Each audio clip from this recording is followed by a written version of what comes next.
All set, Tom. Thank you. Before I open the hearing for the Barnstable Conservation Commission, I would like to ask George to do a roll call for the quorum purpose. Abadili. Present. Foster. Present. Gilmore present. Byrne. Present. Lee. Present. Sampu. Present. And Tagney is absent tonight. Administrator Darcy Carley. Present. Staff member Kim Kavanaugh. Present. We have a quorum. The floor is yours, Mr. Chairman. Thank you. Acting under the provisions of Mass General Law, Chapter 131, Section 40, and or Chapter 237 of the Code of Town of Barnstable, the Barnstable Conservation Commission will hold a public hearing on Tuesday, March the 5th, 2024, at 6:30 p.m. for the applications of Catherine Pickett, Shoestring Property LLC, Sandcastle Family Holdings LLC, Town of Barnstable DBW, Adam Cabell and Brenda Hines, Shoestring Property. The hearing is being recorded and broadcast on the Town of Barnstable's Government Access Channel. The plans and application are on file and may be reviewed by scheduling appointments by sending email requests to Darcy Curley at 230 South Street, Hyannis. This meeting is being recorded and broadcast on the Town of Barnstable's Government Access Channel. In accordance with the Mass General Law, Chapter 38, Section 20, please let the chair know if anyone is recording this meeting. Hearing none. This evening's hearing agenda is posted on the town's website. On the agenda, next to each application is the amount owed to the Town of Barnstable for the cost of advertisements. Please send your checks to the Conservation Division at 230 South Street before the hearing. Remote participations. The Conservation Commission's public hearing will be held by remote participation as a result of an act extending certain COVID-19 measures adopted during the state of emergency as signed by the governor on March 29, 2023, suspending certain provisions of the open meeting law. Remote public access to this hearing shall be provided in the following manner. 1. The hearing will be televised via Xfinity Channel 8 or High Definition Channel 1072. It may also be accessed via Town of Barnstable's Government's Access Channel. 2. The real-time public comments can be addressed to the Conservation Commission utilizing the Zoom link 810-8065-8508 or use the toll-free phone number 888-475-4499 as shown on the agenda. Third, the public can also email the comments to darcy.curley at town.barnstable.ma.us at least 8 hours prior to the hearing. Tonight we have 2 RDA. The first one is Catherine Pickett. Installation of a low retaining wall, move chain link fence, remove non-invasive / invasive plant species, plant native plants, and repair lawn area at 292 Grand Island Drive, Austria, as shown on the assessors maps 052 parcel 015-002.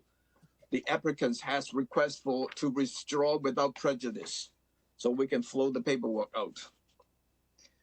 The second RDA is Shoestring Property, LLC, constructions of a transformer, retaining wall, landscape, and cable utility within the 100-foot buffer to a coastal bank at 115 School Street, Hyannis, as shown in the assessors map 326, parcel 125. Dan?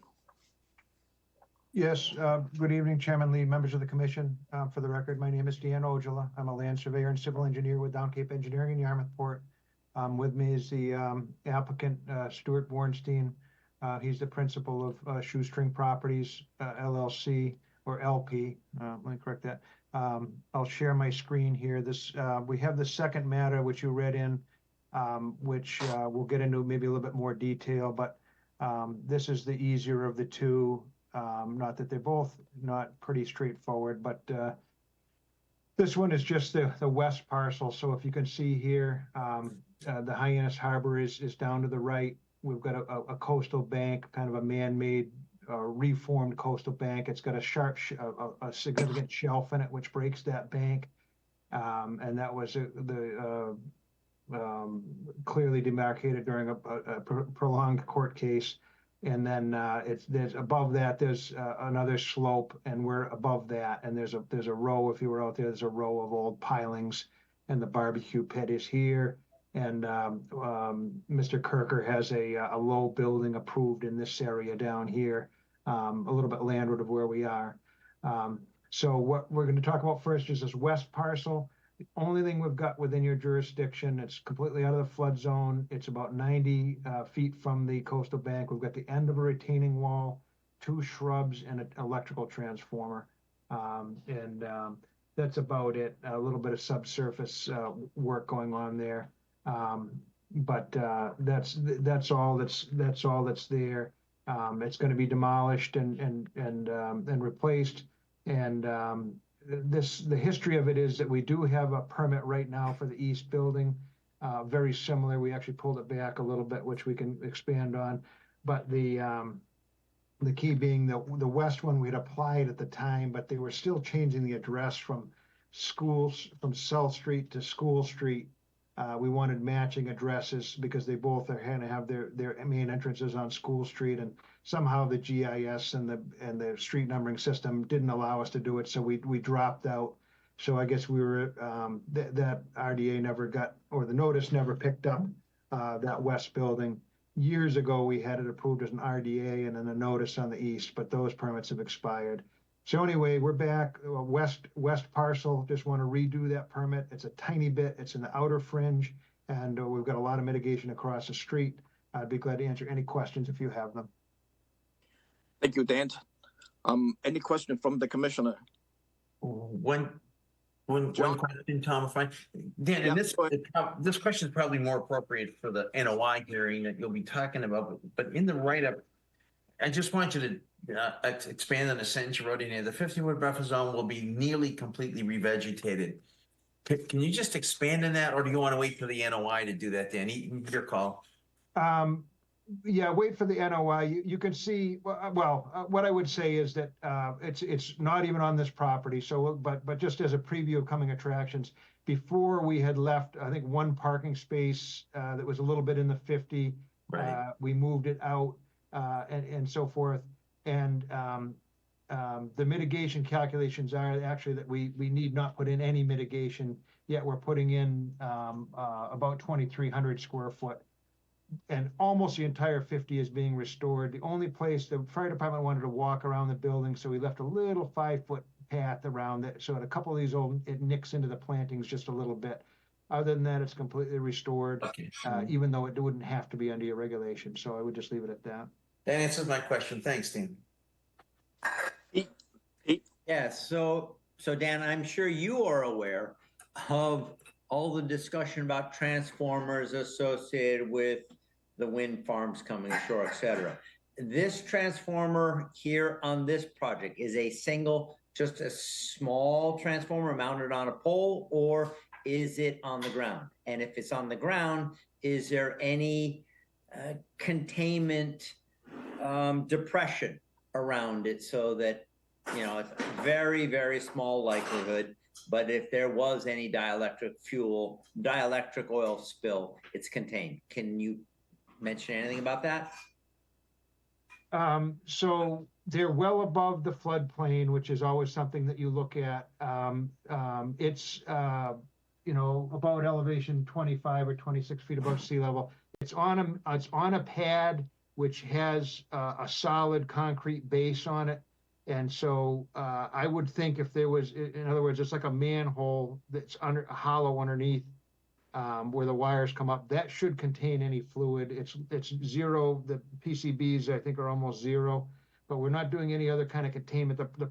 The problem with a bin or a containment is that it captures water and then it rusts the transformer. And Right. So you'd have to have some kind of a unit that would take out water, but not oil. It would be, and this is such a small transformer. Okay, that's all you needed to say. Yeah, Thanks. Thank you. Bill? Yeah. I think, am I on mute? I don't even see my. Yeah, we can hear you. I am on mute. All right. We're talking only about in this RDA. We're talking about the property on the west side of School Street, and I can the only thing that I'm not really concerned about it, but that's a large area that's going to essentially be paved, and there's a stormwater infiltration system, which is, complies with the town and the DEP stormwater management requirements. I just wondered if you could just, really quickly, describe why this stormwater management system, how effective it really is. And Bill, I think Sure, that Ethan. question is relevant under the NOI as well, so good Yeah. question. Yeah, it won't, and it won't take too long. So, the good news is that we're putting all the parking down beneath grade. And then, there's floor drains to double containment tight tanks. So no concerns about the parking lot, at all. So all we've got on this site is like clean roof runoff, which in some areas of the Florida Keys, whatever, they practically drink the stuff. It's water that comes down off the roof under the DEP guidelines. As long as it's not a bare metal roof, you can infiltrate it directly with no pre-treatment whatsoever. Here, we're gathering it up into a system of large pipes, and we've got 1, 2, 3, 4, 5, 6 large 1,000-gallon style leaching pits that go into the ground here. And the reason for such a large amount is that we got a peer review last time from the Steamship Authority to the west, and they were concerned about any flow from a 100-year storm. We actually sized this to take a 100-year event and put it right in the ground. It's as far can be away from your resource areas. The nearest pit is right here. I guess that's 1, 2, 3, 4, 5, 6, 7 of them. As a rule of thumb, if you use 1 per quarter acre, it's going to handle most storms. Here we've got our whole site is only half an acre, and we've got about 6 or 7 of them. So it's a very robust system, and there's very little pollution because it's either grass or roof, and that's generally thought to be quite clean runoff, and is handled easily on site, and so it meets the stormwater. There is a very small area of apron that comes down from the road. The road from a high point in this area heads south, and there's some basins that the town put in to pick it up before it hits the harbor.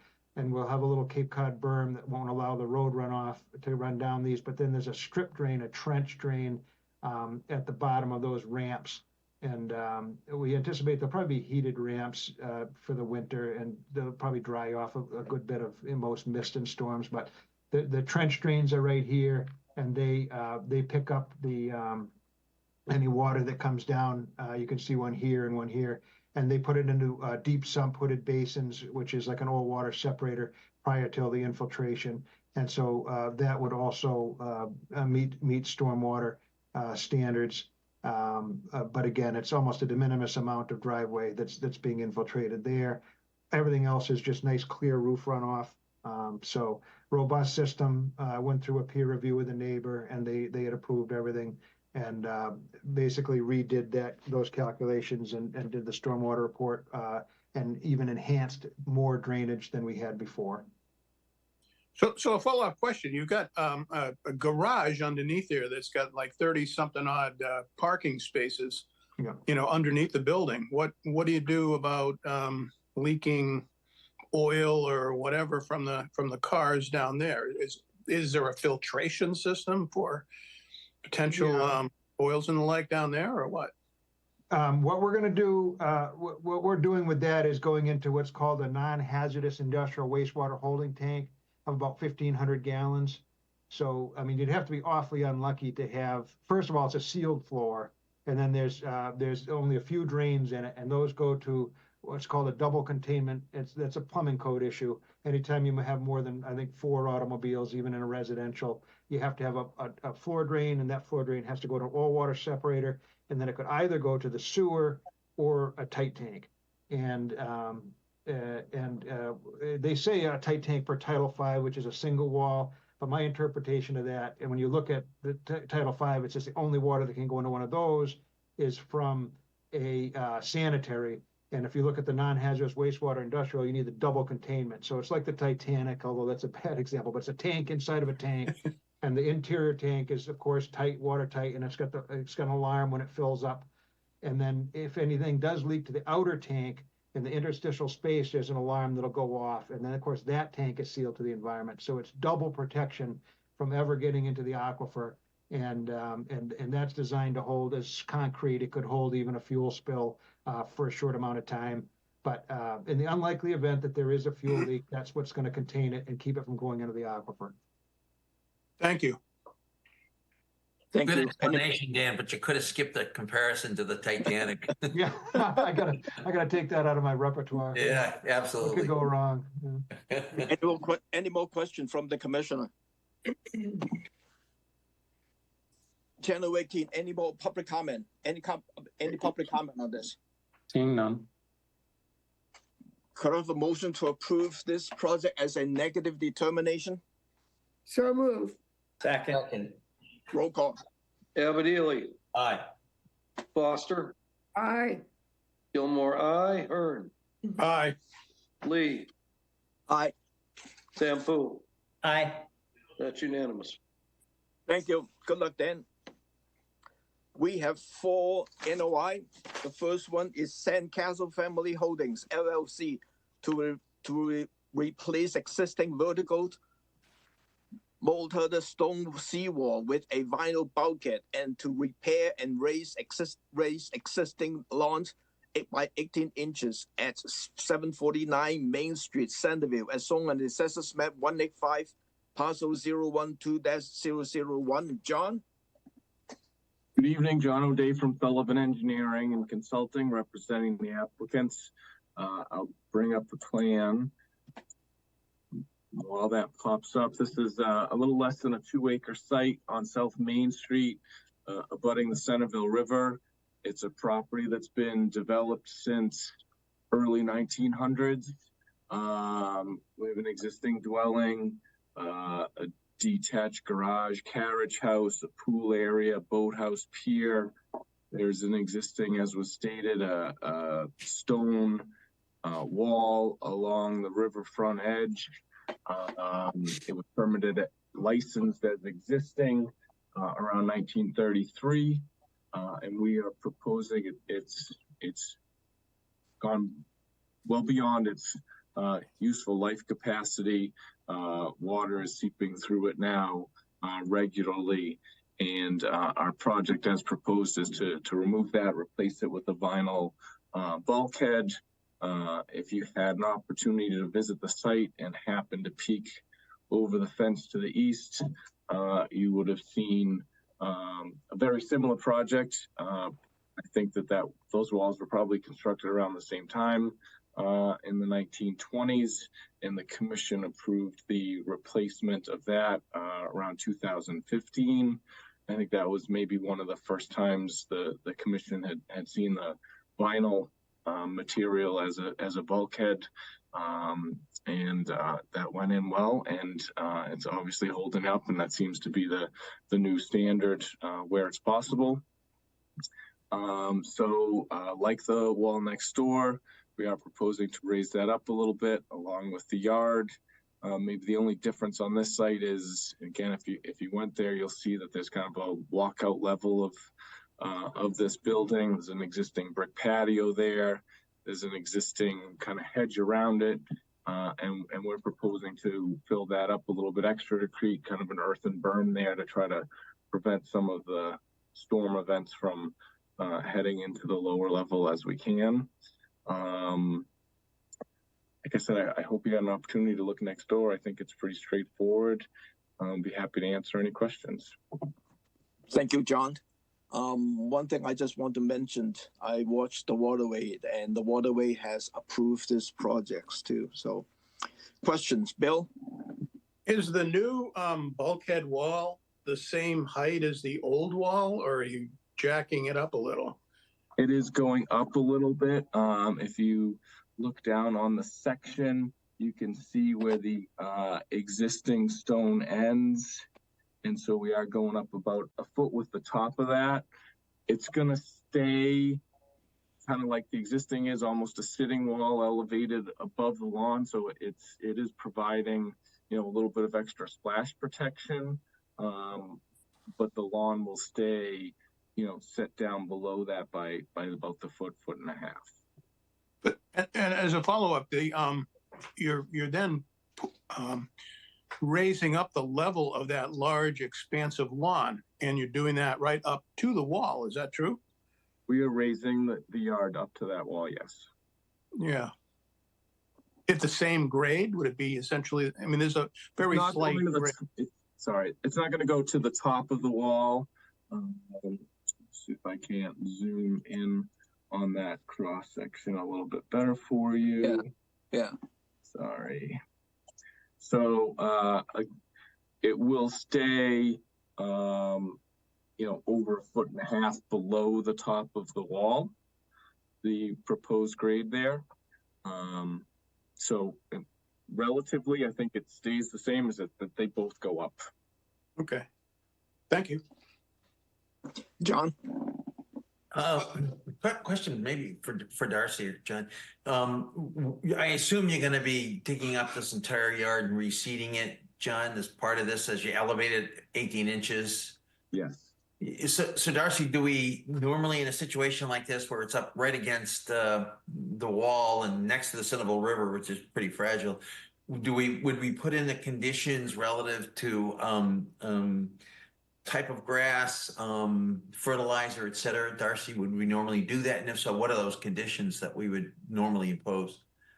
If they have existing lawn, we do have a condition on our boilerplate. It talks about the fertilizer. As John said, he's proposing the 4-foot native planting bed, but that is it about the lawn. We don't have any other conditions that go in about the lawn.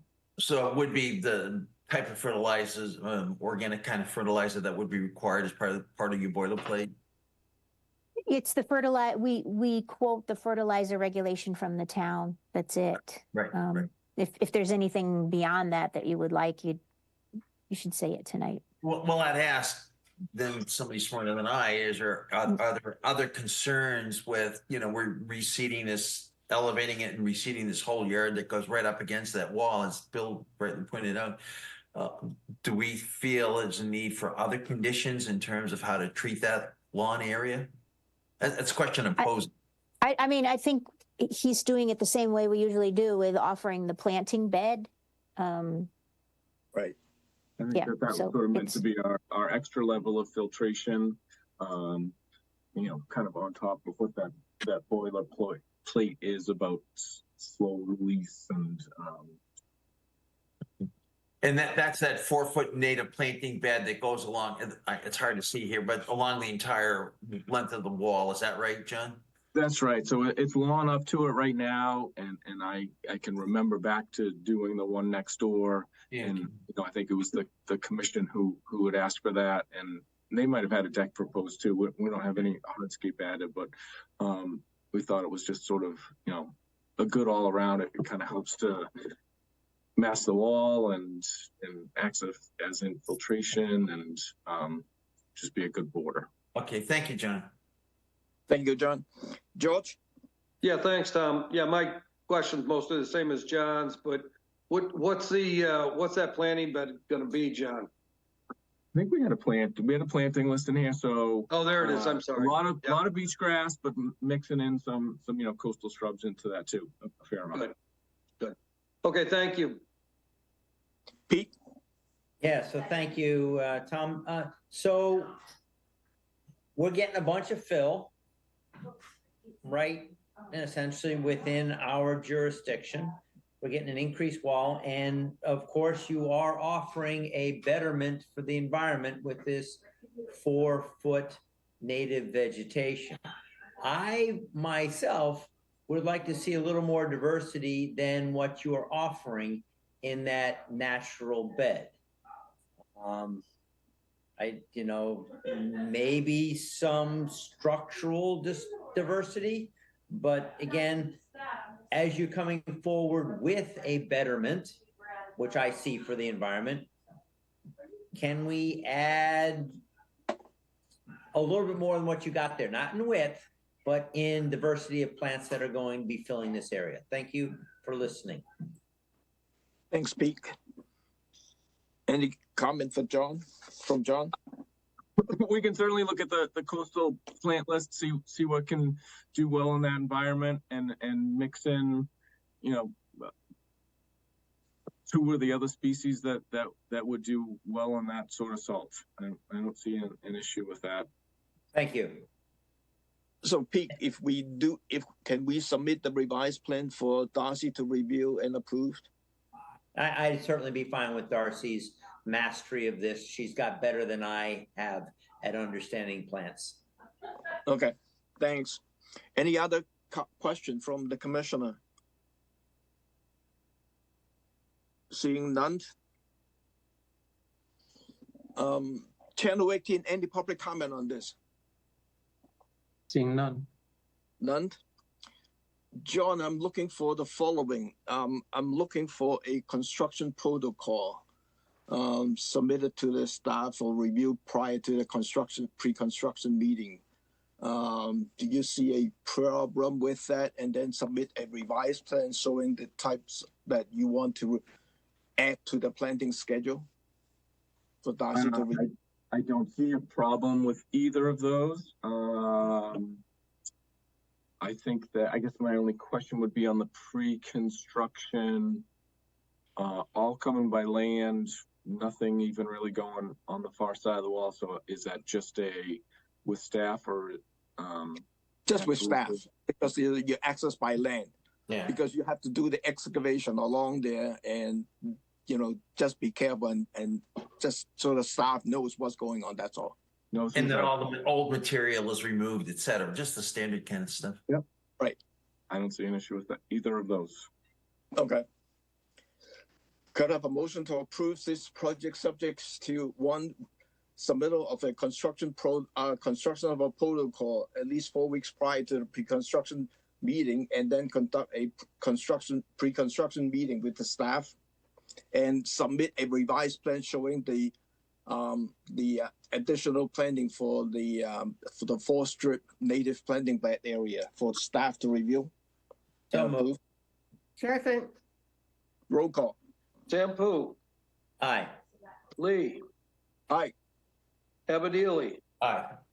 Foster, Aye. Hearn, Aye. Gilmore, aye. That's unanimous. Thank you very much. Thank you. Good luck, John. The next NOI is Town of Barnstable, DBW, treatment of 77 acres of land underwater with aluminum compounds to inactivated phosphorus in subsurvial sediments and reduce cyanobacteria bloom potential in Mystic Lake off Race Lanes, Barnstable, as shown on the assessors maps 062 and 083. Amber. Hello, Commissioners. Amber Unruh, Town of Barnstable, Department of Public Works Senior Project Manager, managing the Mystic Lake Phosphorus Inactivation Project. With us, we have Ken Wagner from Water Resources Services representing the town on this project. So I'm going to turn it over to him. Thank you. Thank you, Amber. Ken? Okay, I'm going to share my screen, hopefully. Okay. Oh, there it goes. And boy, I got a lot of stuff open here. All right. That's not it, and that's not it. I did have it open, just sitting here waiting. I'll show all windows. All right. There's more out here. There we go. Okay. You should have in front of you right now the bottom half. It'll let me move it. I'll move it up to the top. I Yeah, sent this out by email a couple days ago, so you may have seen this already, but I realized there would be people on this hearing that may not have. This is to give you some background so that you'll hopefully thoroughly understand where we're at with this. I've been working in Barnstable and Lake projects for about 30 years. We did work on Hamlin Pond back in the early 90s. And at that time, Mystic Lake, along with Middle Pond, were kind of considered the jewels. They were in the best condition. So I'm pretty well aware that there were not problems in the 90s. We did have issues in the mid-2000s. They started reporting some cyanobacteria issues. Some studies were conducted that I was not involved with directly. What they found was a fairly deep layer of the cyanobacterium Planktothrix, which is a known toxin producer. Just because it's a known toxin producer doesn't mean it has to produce toxins, but this one often does, and it includes nerve toxins, which can be pretty deadly to a lot of aquatic organisms. This is the organism that's caused most of the dog deaths when it's occurred on the Cape. That did not happen here, but it was a threat. Microcystis and Dolichospermum, two other common possible toxin producers, were also present in the lake. As a result of those studies, it was proposed that they do an aluminum treatment in 2009. The proposal was 2008, but rejected by Natural Heritage under the Massachusetts Massachusetts Endangered Species Act because they were concerned about impacts to the mussels. Unfortunately, that particular year in 2009, the layer of Planktothrix formed shallower than usual. An August storm mixed it up, and we had a toxic soup around Mystic Lake that killed over 90% of the mussel population. At that point, Natural Heritage was then prepared to give us a permit, and then I was involved. In 2010, there was some additional mussel kill noted. This started right over again the next year, including in Middle Pond, where the path of the water went as it went from Mystic Lake to Middle Pond. Now, there could have been a lot better toxicological data accumulated than was at the time. So I can't tell you in great detail what went on, but there was no problem with pH or oxygen or other things. Those mussels died of some sort of toxic reaction. And if you remember, Bob Nichols used to live out there. He's up in New Hampshire now. He actually took some of the mussels that were just very lethargic and had their feet protruding out of the shells, took them out of the lake, put them in tap water at his house, and they recovered. So it's a pretty safe bet that we had a toxic event, probably related to the Planktothrix or some other cyanobacterium that killed all those mussels. In 2010, September, they did a treatment of 50 grams per square meter as a maximum. Some places were as low as 30, over 58 acres, which is all the area deeper than 9 meters, 30 feet. As a result of that treatment, we're required to look at the impact on the mussels, and they had a very detailed study done by biodiversity, Ethan Nadeau, that found no behavioral impacts, no mortality at all. So there really wasn't a problem with treating with the mussels present. Very unfortunate they didn't approve it the year before. They could have avoided all those deaths, but so it goes. Live and learn, I guess. We did want to treat with higher concentrations in some parts of the pond, and that was not allowed even when we did the treatment out of continued fear of impacts on mussels. I would like to think we're past that now, but when we get to the conditions, you'll see that that's not the case. From 2011 to 2017, there was monitoring and improvement shown in the pond, definitely fewer blooms, but the cyanobacteria are not completely eliminated. We still got, particularly in late summer, some would come up and then the wind would blow them into accumulations along shore, which has been a cause for concern by the folks that live there. The mussel population recovered to about 70% of what it was before by 2017, which is pretty darn good. That's 10% a year. 2018 and 2020, I was involved doing some studies out there looking at where we were. And what we found was that the superficial available phosphorus in the sediment had increased over what it was after the treatment. We measured before the treatment, we measured after treatment 2 different times, and then again in 2018 and 2020. And you could see it increasing, which is ongoing inputs from the watershed and stuff seeping up from underneath that wasn't inactivated in the first place. We only inactivate the phosphorus in the upper few inches of sediment. So that's not unusual, although it was a little shorter. Usually we get 20 plus years. This was more like a decade of improvement. But we used a lower dose than we wanted to in some areas. So we looked this over, analyzed it pretty carefully, and came up with 2 issues. One is we had high phosphorus in the superficial sediments that when exposed to low oxygen could come out. So it was time to retreat the areas that were treated before. The other thing was we found that the oxygen was low even at depths of 7 meters, about 23 feet. So we have an additional 7 foot of water depth that's experiencing low oxygen, and probably was back then too. We just didn't have the degree of data we do now. So we have a bigger area that should be treated. So instead of the 58 acres we did originally, it expanded to 77 acres. And the recommendation was at least 25 grams per square meter, up to maybe 50 grams per square meter. The funding that was put in place says we're doing 25, and that should be fine. You may not get as long a duration as you would get with 50, but it should be just fine for at least another decade, possibly longer.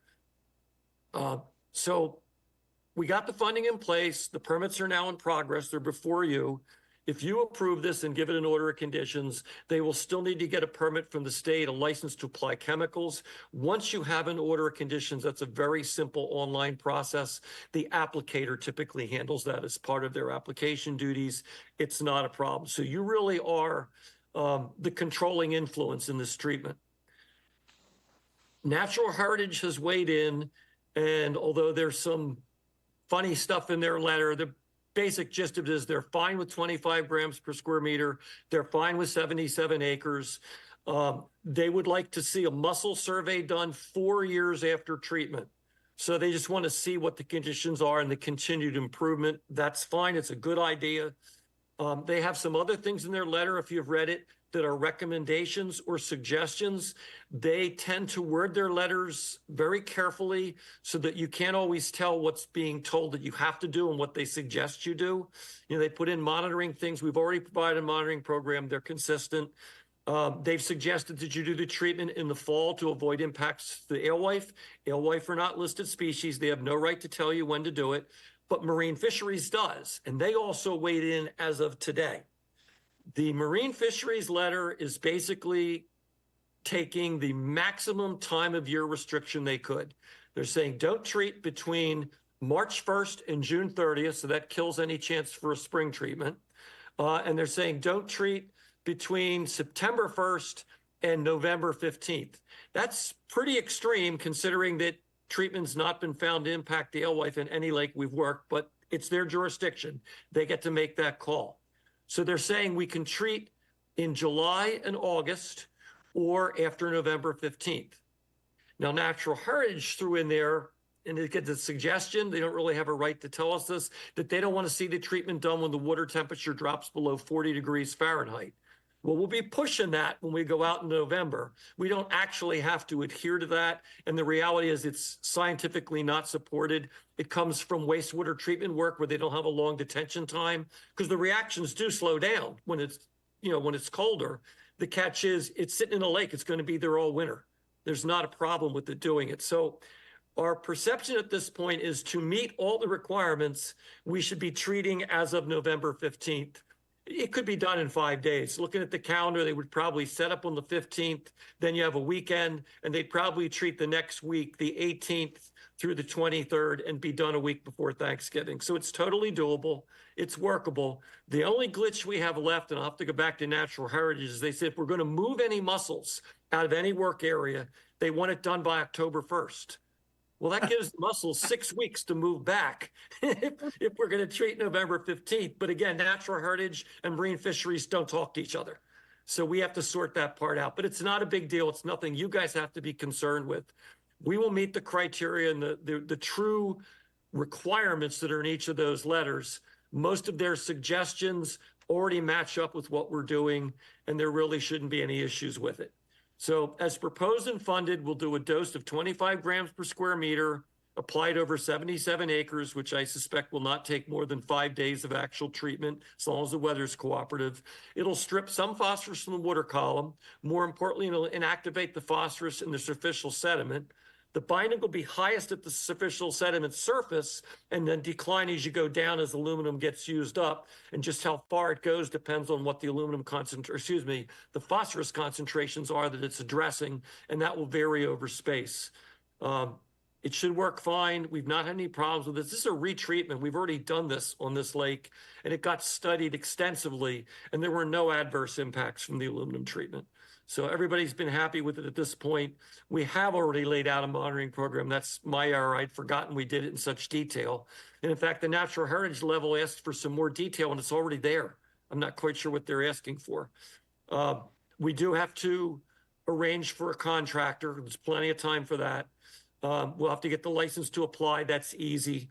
And then we'll just have to work out conditions with you guys and go back between Marine Fisheries and Natural Heritage to make sure that they're satisfied with what we come up with. So I think we're in good shape with this.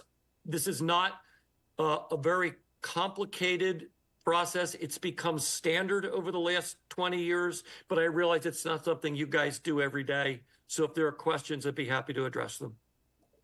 Thank you, Ken. One thing I just want to clarify, you are asking for an average dose of 25 grams per meter square with a maximum dose of 50 grams per Right. meter. There is no plan to use the 50 now, but if we did the 25 and found that it wasn't adequate, the door would be open with funding to go back and do more within a few years. And Natural Heritage has agreed with that as well.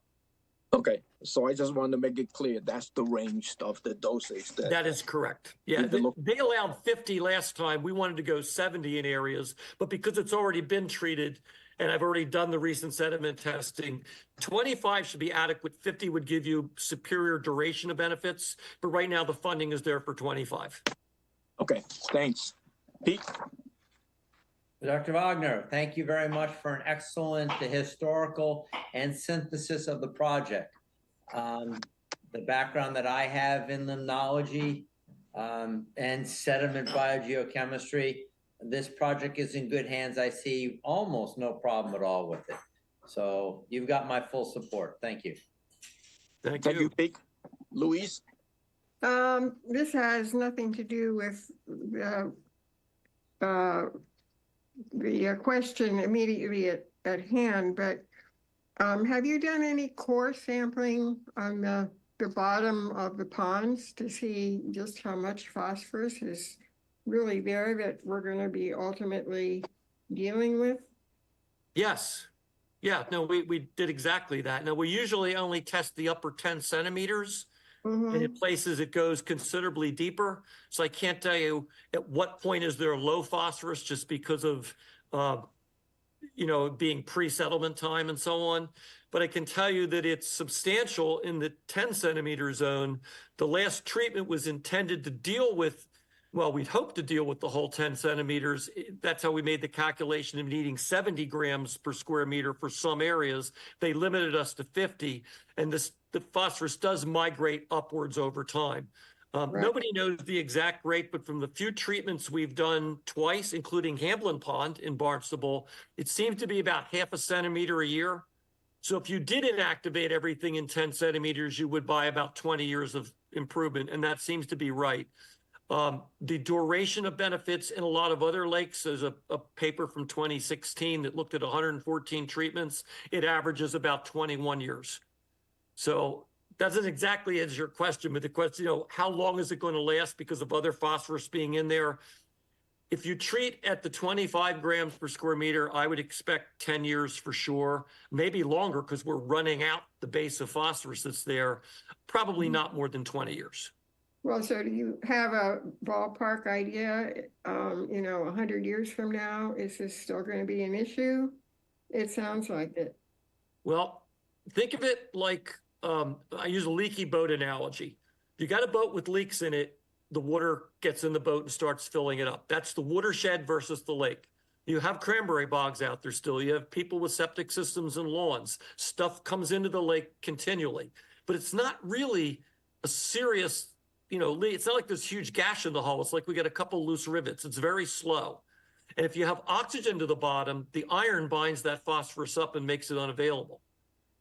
However, once you've filled up the boat with water, plugging the leaks isn't going to help you unless you bail out the water. What this treatment does is it bails the water out of the boat. It takes care of the phosphorus that's there and immediately addressable.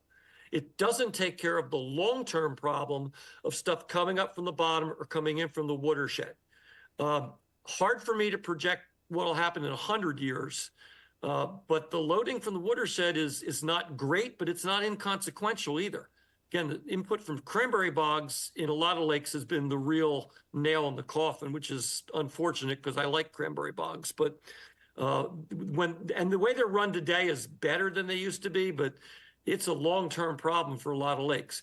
Obviously, septic systems are going to contribute. They contribute more nitrogen than phosphorus, but it's a slow process. It's getting in there. Unless you're going to make people move out or go to tight tanks that get pumped, we can't stop that.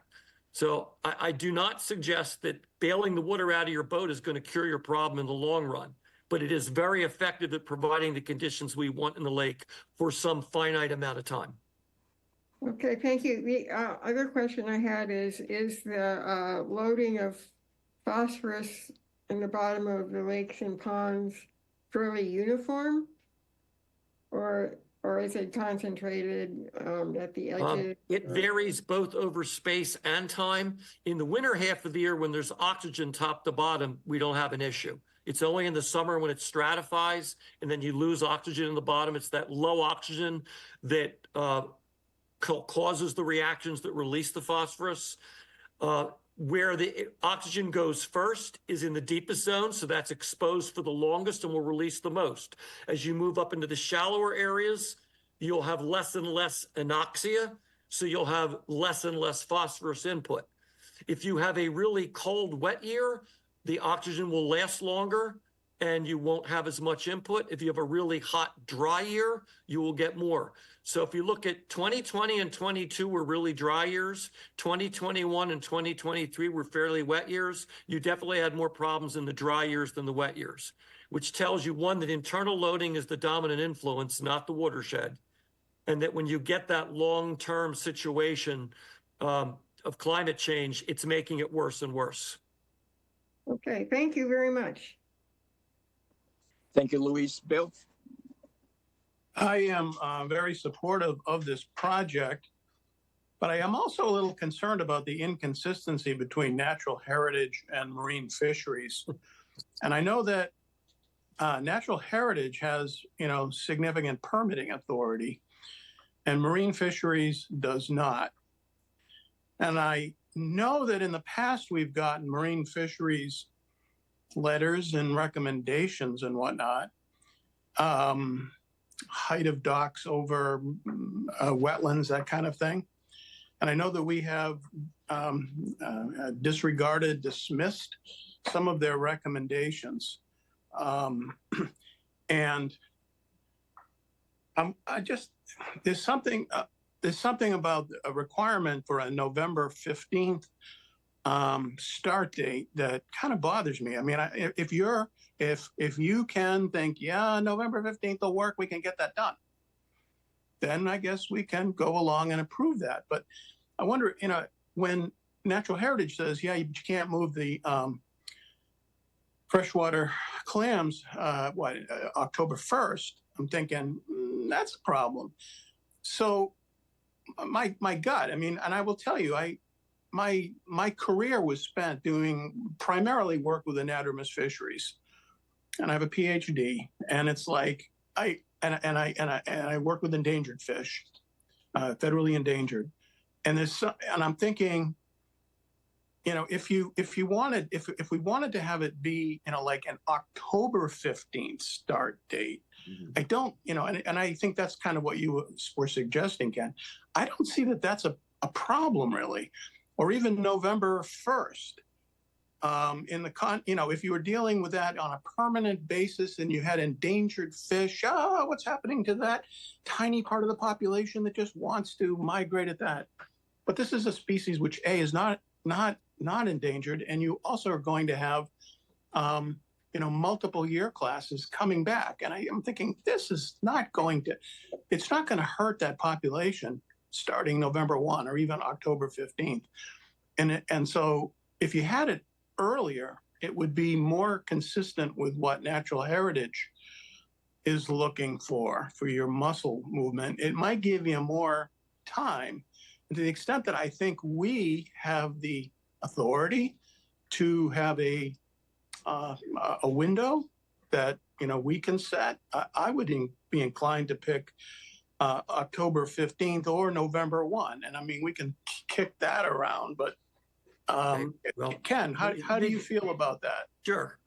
If you're looking for me to defend the agency's position, you came to the wrong guy. I think it's nuts. But keep in mind, the document they're working from, their time of year restriction manual, if you will, was put together in 2014. So they're 10 years into using this. This is the first project I have ever seen be given a November 15th start date. The most severe start date up till now was last year for Skinnicket Pond in Harwich, and that was October 15th.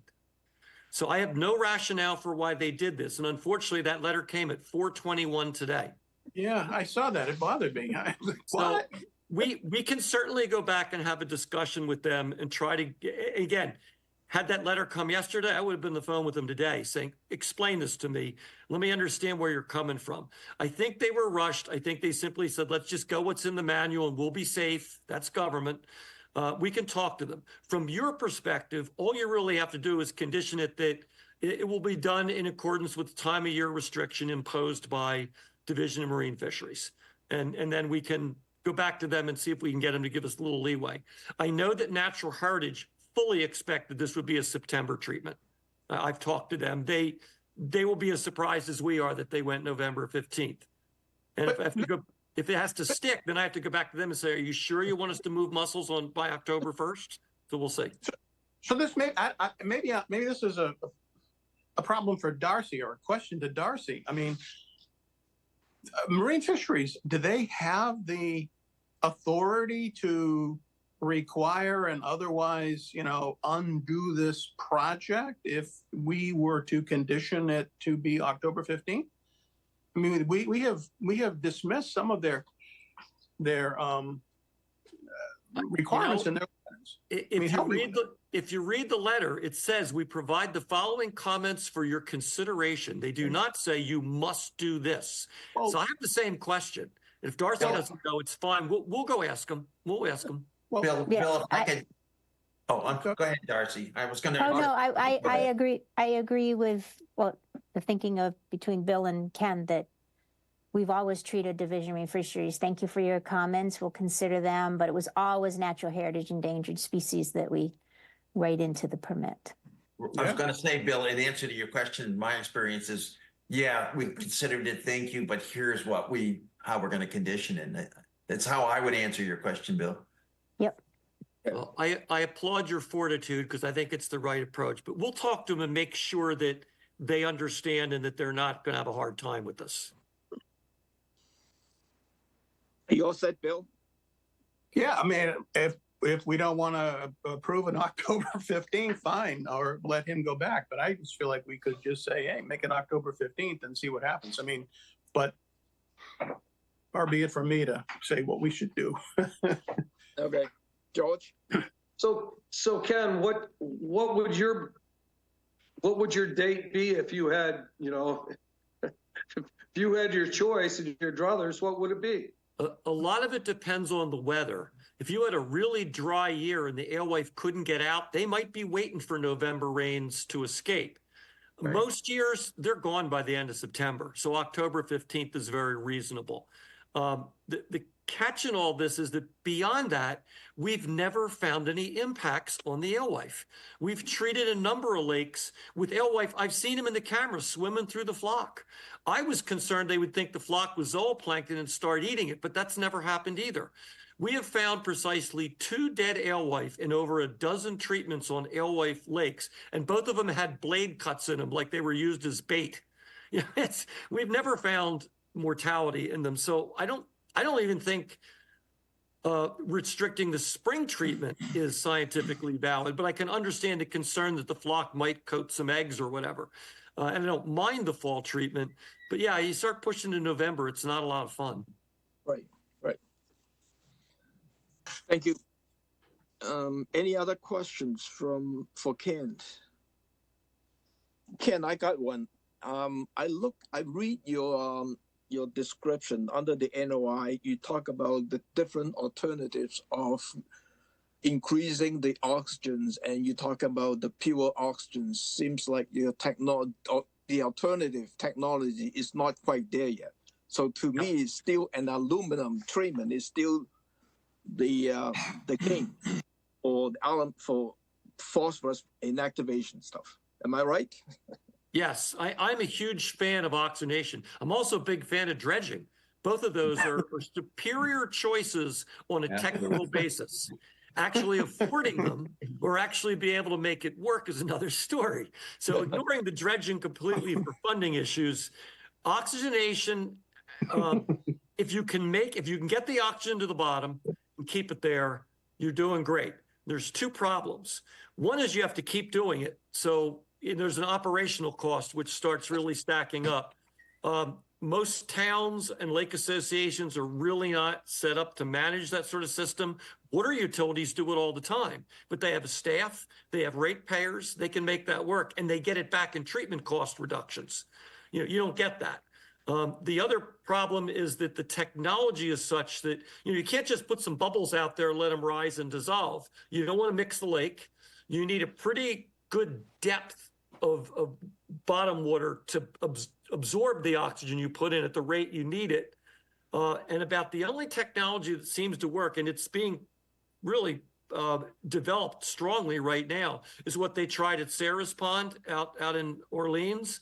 And they do in a number of other lakes around the country, but it's still in its infancy, is to pull the water out, oxygenate it, and put it back. You do it fast enough that you don't create temperature differences, and it kind of rolls out along the bottom and oxygenates very well. It took us 3 years to get the system to work right in Sarah's Pond, and that's a 6-acre pond. I mean, it makes me really nervous when you're going to try to do this on a big scale. I've seen it work in really big reservoirs where they're just trying to oxygenate a layer for fish to survive and make it the same oxygen that's being discharged downstream into rivers. But to actually make it work on the bottom and stay there and be consistent and reliable, we're not quite there yet. No, it's quite a volume of water you have to deal with, and the depth too. So I mean, you get additional benefits for oxygenation, better fish habitat, better invertebrate habitat. But if the problem is really algal blooms, the cheapest solution is phosphorus inactivation. Now you have other choices there. You could use a lanthanum product instead of aluminum. But aluminum is what we've used. Lanthanum actually hasn't been approved yet for use in Massachusetts. So they're working on that now, and it's more expensive. So, I mean, I go with what's tried and proven. well, aluminum has been we use aluminum for drinking water, for for removing the color turbidity and that sort of stuff. We know it, we understand it, and they worry about all the toxicity, and rightly so. There has not been a fish kill attributed to an aluminum treatment in 24 years in New England. They've got it down. They know what they're doing. It's not that hard. No. Bill, your hand is raised again. Yes, my hand is up again, and I would just like to say that I would propose that we, as a commission, approve an October 15th start date unless there is a prolonged drought in the month of September. And I don't know if you all want to follow that, but that is what I think. Just That's a to kick that reasonable down. suggestion. That's what I would recommend, but you guys, we can talk about that a lot. That's all. Thank you. Thank you. Channel 18, any public comment on this? We do have a few Mystic Lake neighbors here. Do any of you have any questions or comments? Emery or Butch, Arthur or Carol? Looks like Emery's trying to first, Emery Anderson. Hi, Emery. Ken, good to see you again. Hi, Emery. Good to see you as well. Appreciated your comments. They're right on. I'm speaking as past president of the Indian Ponds Association. I'm also on a butter on Mystic Lake. Ken has actually used my boat before to go out and do some work. And I left sediment in it. He's pretty much said it all. Obviously, I am 100% in support of this. I've been following all of this for over 20 years because I was around when the first treatment went in. I still chafe when I remember what Natural Heritage did in opposing the higher dosage. I think many of our problems wouldn't have been created had they done that.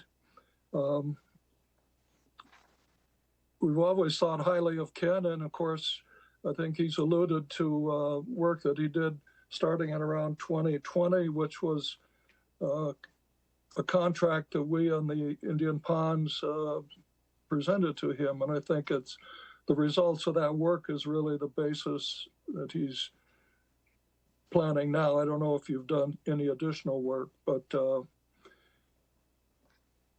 in short, I think I probably speak for a whole host of people that really are anxious to see this happen. And I tell so many people who look at the lake and so on, to me, always the best rule of thumb on on lake quality has been how good is the water clarity? Mhm. And here with our 3 Indian ponds, all you have to do is look at all 3. And this one has consistently been the poorest. On the good side, Hamlin, which was treated courtesy of Ken's assistance, 2015. That was in, the last treatment. In summer, Bob Dadurian, who still tests over there, is getting clarity with the Seshi disc down to 6, sometimes 7 meters. Yep. We come over to Mystic Lake and we're usually down around 2 to 3 meters. So that to me has always told the story, and that lack of clarity is simply the suspended algal particles that are being fueled by the phosphorus. So we're really optimistic that this treatment will make things much better. So thank you very much. Thank you, Amber. Channel 18, any more public comment on this? Seeing none. None.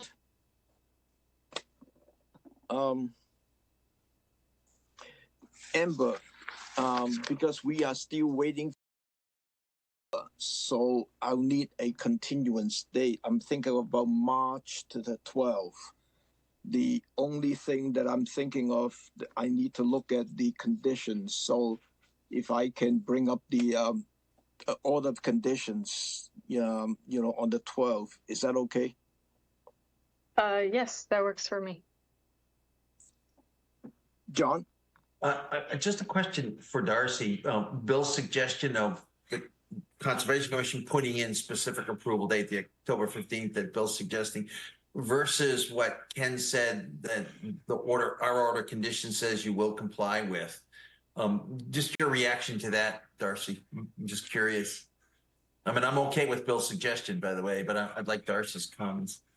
I Before you put am- Darcy on the spot, I'm willing to go back to Division of Marine Fisheries and talk to them about this and try to get them to agree that earlier is okay. So you won't have to make that decision. But if I'm not successful, then it goes back to Darcy. Yeah, Well, that's what I was going to suggest, because we have the continuance anyways, that, he could allude to that we feel comfortable with this, I feel comfortable with it, and see what they say. So kind of just continue the whole issue, not just vote on this part and Right. but continue. Yeah, because we want, Good Tom suggestion. Bill, you and I okay with want to that? we want to get a whole special condition page in order anyways, so it Okay. gives us time to lay everything out. Bill, you okay with that? Yeah, Great. yeah, Thank you. that gives Ken some time. Yeah, great, thanks. A few days, really. It's next week. That would also give me some time to go through all the other conditions that we can vote on the 12th. So, could I have a motion to continue this to March the 12th? So moved. Second. Roll call. Abadili, Aye. Sampu, Aye. Lee, Aye. Foster, Aye. Hearn, Aye. Gilmore, aye. That is unanimous. Thank you. And Amber, I think we still should have the form for the continuance. So you talk to Kim about getting one of those, get signed it in. Sure thing. Please. Will do. Thank you. All right. Thank you, guys. Thank you. Thank you. Thank you, Ken. The next NOI is Adam Carpold and Brenda Hines. Proposed management of invasive, non-invasive, aggressive species and planting of native shrubs at 70 Carwells Lane, Austinville, as on Assessors Map 141, Parcel 113. John? Good evening, John O'Day from Sullivan Engineering Consulting. Here this evening is Katrine Higgins from Wilkinson Ecological. This is a project site on East Bay. It's a over 3 acre parcel developed again since the early 1900s. Been recently redeveloped with the conditions through this commission. And we're here this evening seeking approval for management of invasive, non-native, aggressive species and planting of native plants. This is really Wilkinson's proposal. I'll let Katrine walk you through it. I have the both the land management and restoration plans that I can be pulling up in the meantime to have in front of you. Thank you, John. Hi, good evening. So just to kind of take you through briefly our proposal. So we're proposing invasive plant management, as John said, and native plant restoration on 12,000 square feet within the 50-foot buffer of the salt marsh on this property. And currently, if you were out there, you would have noticed the vegetation growing in the project area contains a mix of canopy species and shrubs composed primarily of state-listed invasive and non-native species. There's a whole range of them, including privet, shrub and vine honeysuckle, white poplar is really present in this area, and bittersweet. And then there's also Phragmites growing along the edge of the salt marsh, a relatively small stand on this property. So the overall goal of our effort is to transform this area dominated by the state-listed invasive species and non-native species into a maritime shrubland plant community, really to promote a thicker biomass to support wildlife with more diverse habitat, and also to provide enhanced soil stabilization for the resource area. We really describe this in our land management plan. And so once the non-native vegetation removal occurs, we plan on immediately seeding the area with our Cape Cod meadow mix. This is really key for this area, especially in that green zone on our plan, because that area currently, the soil underneath the existing invasive species lacks ground cover. So getting those native species where they're deep-rooted fibrous roots is really an important thing for soil stability on the bank. And once the invasives are held at bay, we propose to plant the area as we typically do. According to our restoration plan, you'll see that we're proposing to plant tree species such as tupelo and serviceberry, and shrubs such as arrowwood, bayberry, sweet fern, Carolina rose, beach plum, and black chokeberry. And then we'd like to supplement that with more herbaceous species in addition to our seed mix, species such as hay-scented fern, white wood aster, Pennsylvania sedge, yarrow, goldenrod, and switchgrass, which is currently already on the site, but you can never have enough switchgrass, in my opinion, for stability. So that's a key for this bank. So overall, this voluntary work spans over 12,000 square feet, and it will provide enhanced stormwater protection and habitat value for the resource area of East Bay. And with that, I'm happy to answer any questions. Thank you. Any question from the commissioner, Bill? Your project says following herbicide treatment, plants will be removed, quote, mechanically, if feasible, or removed by hand. And I wondered what kind of mechanical removal is planned. So that's some of our kind of standard language. I think because there's an existing fence in between that band of switchgrass and that green area, I think we would do all of this by hand.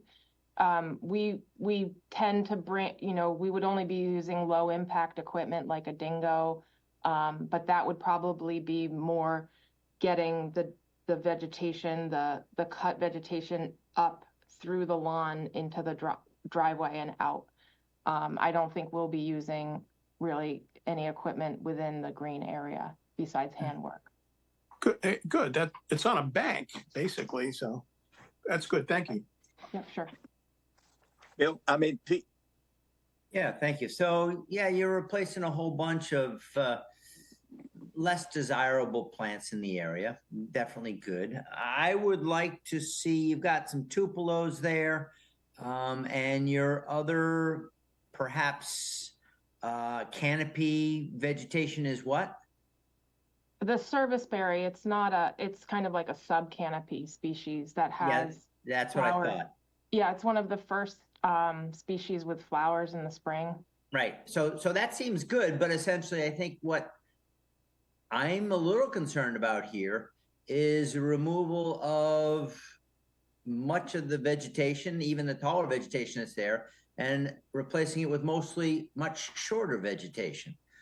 If you could add a number of the red junipers, I think we call them red cedars out here, but a native species that does very well, in our coastal environment, is native, provides wonderful habitat, doesn't get too big, but isn't a shrub, then I might be more accepting of this mass shift in vegetation. So please consider a number of red junipers in this area. Thank you.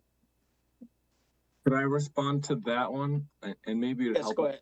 if I bring up an aerial, and I might have to switch myself down the river here. Oh no, I am there. Yeah, you're there. Sorry. Let me bring up the green because I'm looking at that.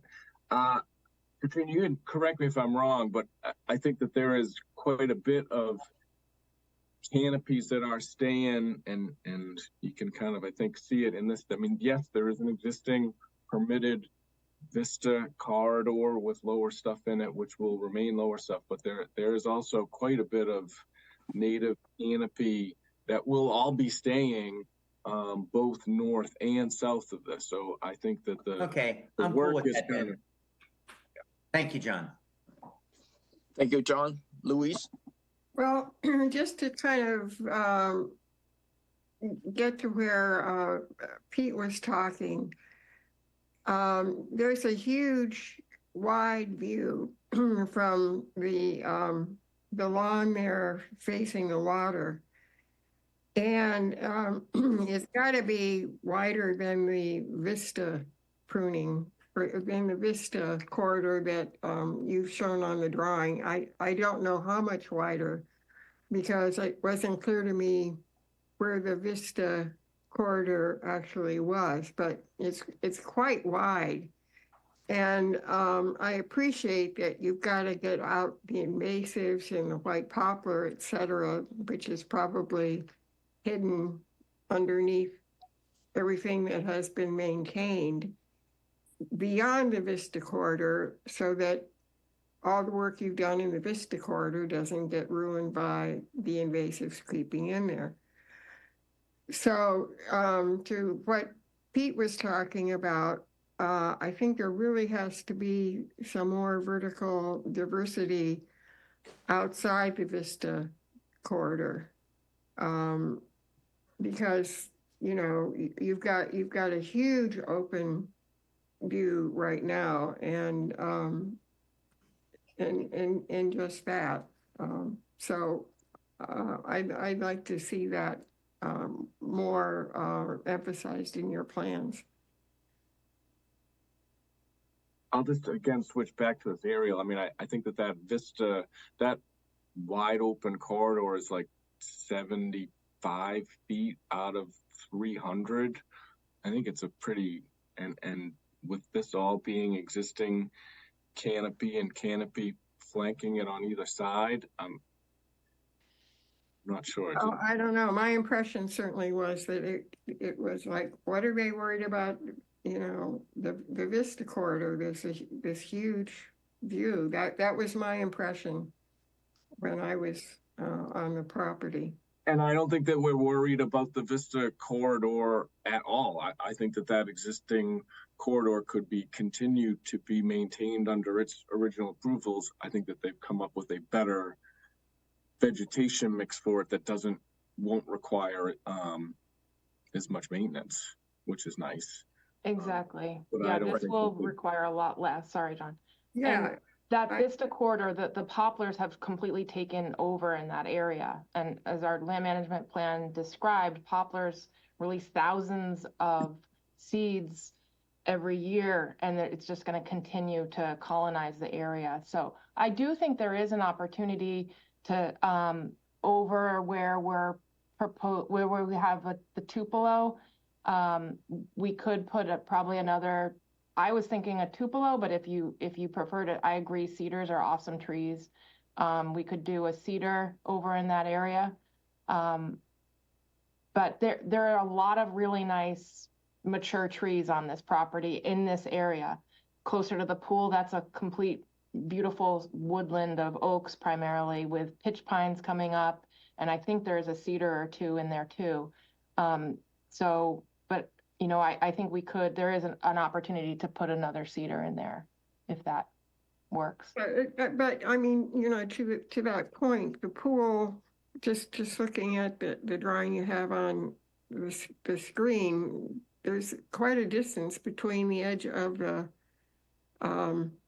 vista corridor and where the pool is, which is obviously not vista corridor, and therefore you could have, and yes, there are nice trees over there, but maybe some more could be made of that area as well. We felt that that area had a lot of trees. What's lacking is the shrub layer. And that's why we were proposing some arrowwood under there and black chokeberry and some beech plum along that edge there to get some more fruit-bearing shrubs for migratory birds, for example.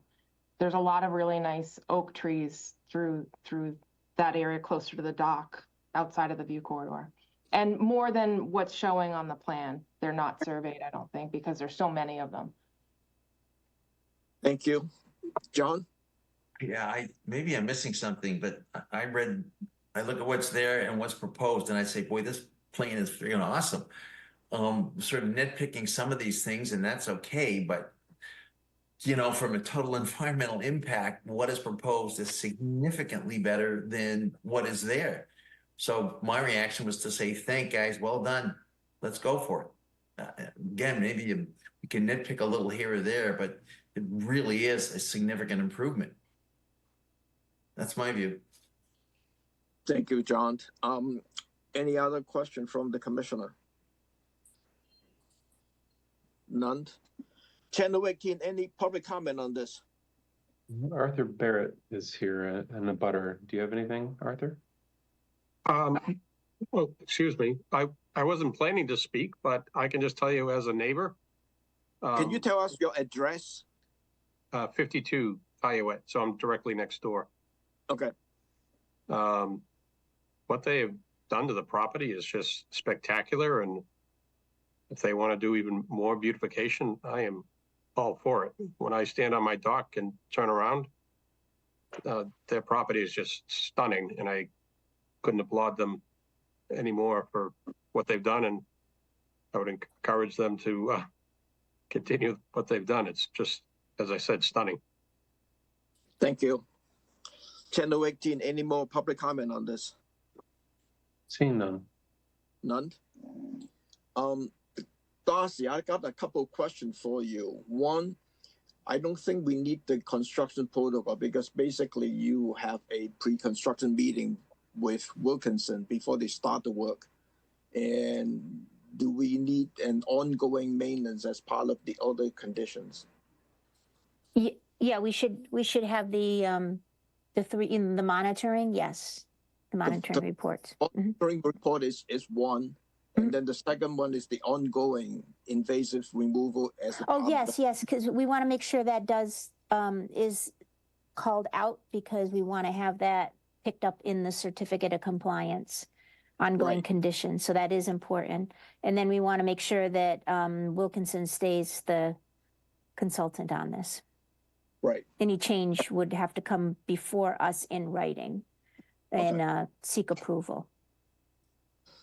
Could I have a motion to approve this project subjects to the following? One is the Wilkinson is the contractor for this project and need a written notification to conservation staff if there's a change of the consultant for approval as well. And second is conduct a pre-construction meeting with the conservation staff. And ongoing conditions for the invasive removal as part of the order conditions, and then submit an annual report for 3 years. So moved. Second. Can I? Go ahead. Potential, could it be added that if possible, some red cedars could be put in or a red cedar or two? Wilkinson has mentioned that they value in them as well, and there might be a spot for one or two. Yeah. Put that in as a recommendation, Pete. Sure, I'm fine with that. Right. Yeah, we recommended what Pete suggesting as a recommendations. So we do that as amend. the motions? I'd second the amended motion then, if that's what you need. Yep. Roll call. Abadili, Aye. Foster, Aye. Gilmore, aye. Ern, Aye. Lee, Aye. Tampu, Aye. that's unanimous. Thank you. Thank you very Thank much. you very Thanks, much. John Thank you. and Katrina. The last one of the NOI is shoestring property to raise an existing restaurant and replace it with two new multifamily residential condominium structures at 110 School Street, Hyannis, as shown on the Assessors Maps 326 parcel 121. Dan? Good evening again, Commissioners. Dan Ojala from Downkeep Engineering. Here with the second part. Earlier this evening, we touched on the RDA and hit some of the highlights of this redevelopment project. I'll share my screen so you can look at it. I'll try and be brief because I know the hour is getting late. Yep. Here is the site plan. We are on the inner harbor, the highly developed inner harbor of Hyannis, and we're up on top of the hill. This is a view from School Street looking down. You can see the ferry in the distance, and there's the utility poles along South Street. The ones going down School Street, as I mentioned, we will be able to put those underground. The ones along South are a main trunk line that goes down to the hospital and so forth. So those aren't able to be put underground, but to the extent that we can, we will be putting those underground. We had talked earlier that the resource area, there's land under ocean that we're probably just barely within 100 feet of, but there's a coastal bank as the most landward resource area that was delineated per the DEP guidelines, and also is a local bank under your guidelines. That it's quite steep and then it levels off very heartily, and so it breaks both banks there. The abutter does have a low building approved basically on the bank, in the bank. I think well, I'll just leave it at that. And then but the portion that's on our lot, which is green here, of the 50-foot buffer, we're revegetating heavily. We worked with Andrew Garley of the Port Design Group. He selected a native plant species up in here, winterberry, beach plum, a lot of sweet pepper bush, inkberry, that will infill that. And the only portions that were not are the fire department did request 6-foot access, so we cut. I think the maximum would be 6 foot. Most places it's only about 3 feet into that buffer. And I would remind the commission that you did already approve this project. Here's the view from the water, and obviously it's a bit of a schematic. They won't all be flowering plants, but there's your mitigation plantings there, and the view from the water. The point being that if you look at this, the main site plan, you guys have a regulation for the buffer zone where we talk about how many square foot of hardscape are existing and how many hardscape are proposed. And it's just a real win for the environment. Right now, look, all this within the 50, we've got a big existing deck, a little bit of pavement and parking. All of that is gone, replaced by landscaping. And so the 50-foot buffer there is almost completely revegetated, and the structures are outside as your guidance shows. And again, we can only do the amount of buffer that's on our property. There is some other buffer towards the harbor, but we don't control that. We talked about the transformer on the other side. There is a small transformer on this side, but they're secure. They're not on a phone pole that's going to blow over and crack during a storm. They're secure way above sea level and above any flood action, so very safe. We're a small apron to a trench drain to deep sump basins to infiltration. All the parking is underneath the building, and we've got floor drains leading to a double wall tight tank. That's a tank inside of a tank with monitoring, and the interstitial space will be monitored in case there's any leaks. The elevator sump will go to an all water separator that goes to the sewer separately. There are separate requirements on that. But in any event, that's how we handle the floor drains, which just in the rare event that you'd have a fuel leak from a vehicle, it'll be captured, which is probably better than almost any surface parking lot where it would probably enter a storm drain in some manner. Here it's a tight tank. All the water from the roof runoff is gathered and put into cisterns. There's a number of them around the site. The utilities plan shows a little bit better. We're taking all the roof and infiltrating on site, 2 big pits here, and then a series of another 5 wrapping around the building, all tied in. It's mostly just clean roof runoff going into the sand and gravel aquifer. We're taking down the poles and putting the underground electric replacing. So we run the work limit line around that. There's new lighting and landscaping that's mostly out of your jurisdiction.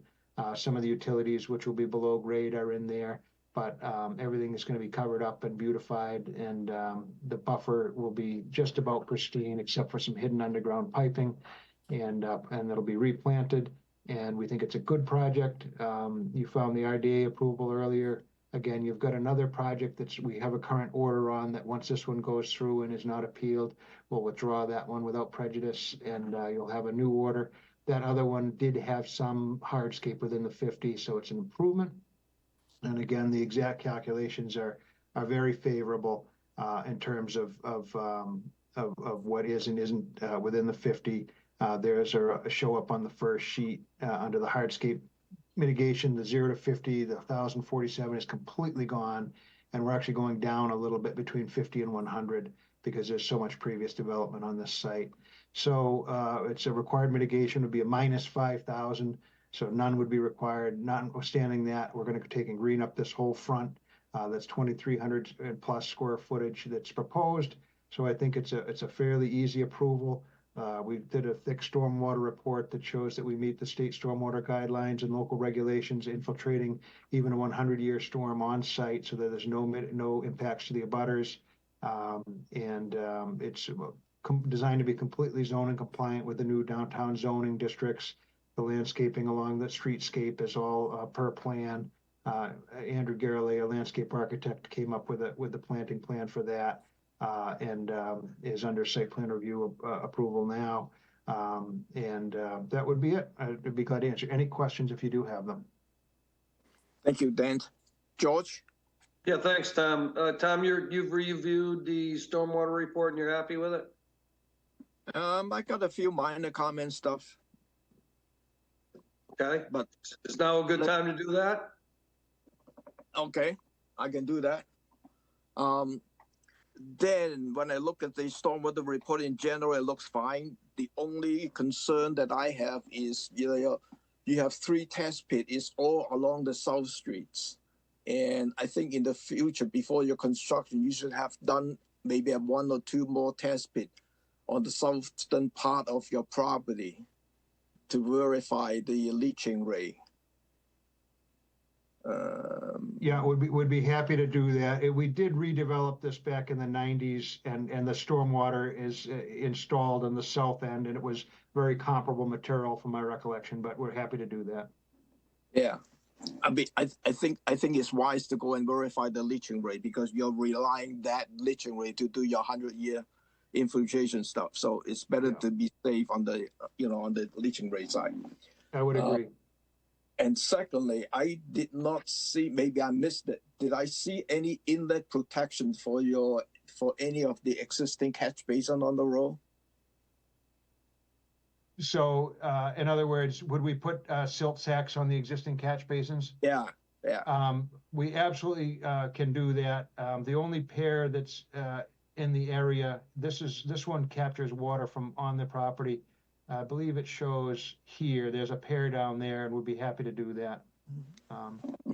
Just to avoid any construction drainage from the construction site going down that way. Happy to do that. That's the only comment I have. Is there any more comments or questions for Dan? Channel 18, any public comment on this? Seeing none. None. Darcy, I'm looking for annual report for 3 years. Am I right? Yes, thank you. Could I have a motion to approve this project subject to 1 additional test pit at the southern portion of the property to confirm the leaching rate? And second is to provide additional to provide inlet protections to existing catch basin on the school streets, and then the annual report for 3 years. So moved. Second. Roll call. Abadili, Aye. Sampu, Aye. Lee, Aye. Foster, Aye. Gilmore, aye. Hearn. Aye. That is unanimous. Thank you. Good luck, Dan. Appreciate your time very much. Thank you. Yep. Under the old and new business, we have one emergency certificates, Highliner Cruises, request for maintenance dredging of the south slips due to a sand hump. Is Rob with us?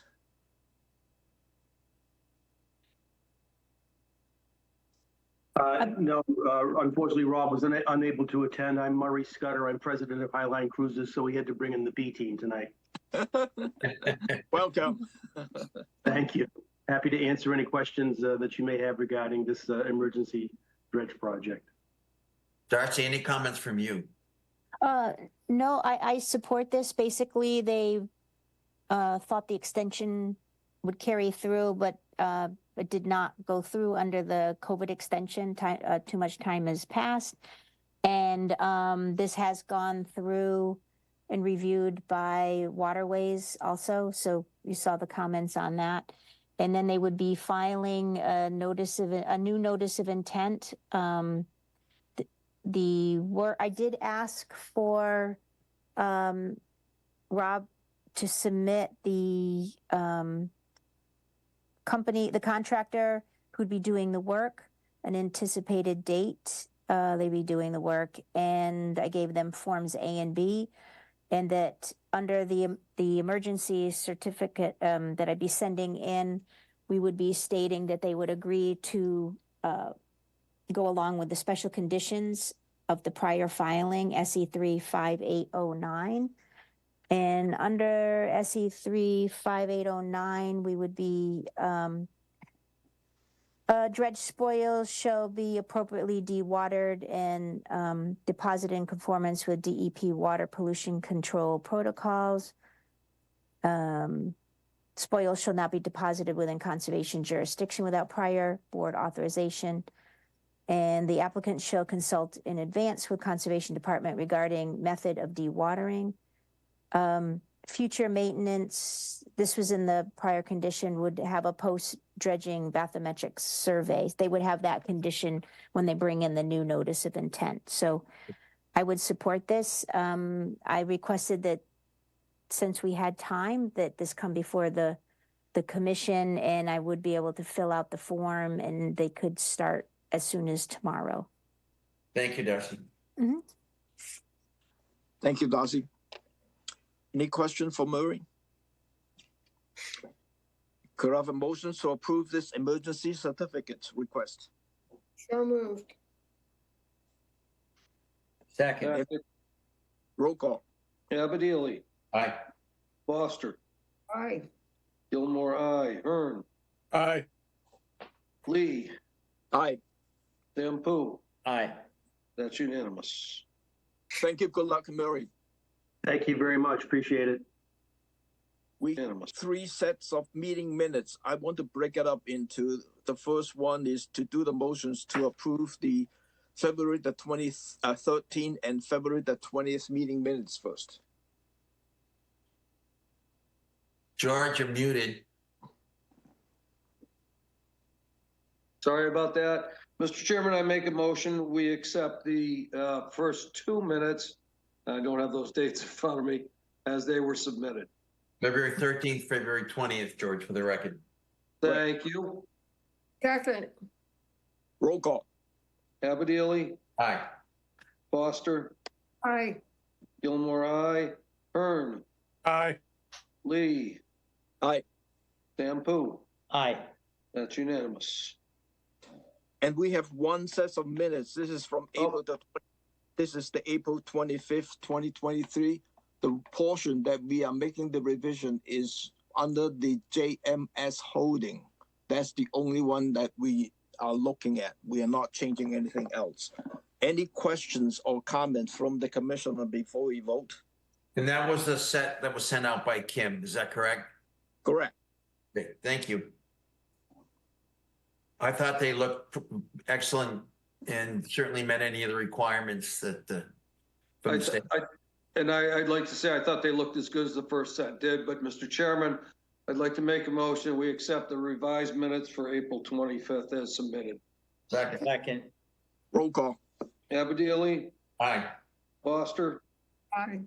Gilmore, aye, Hearn, Aye. Lee, Aye. Sampu. Aye. That is unanimous. Good job, Kim. Good job. Good job. Our next hearing is at 3 p.m. on March the 12th. Could I have a motion to adjourn? So moved. Second. Roll call. Abadili, Aye. Foster, Aye. Gilmore, aye, Hearn, Aye. Lee, Aye. Sampu. Aye. We are adjourned at 8:05, Mr. Chairman.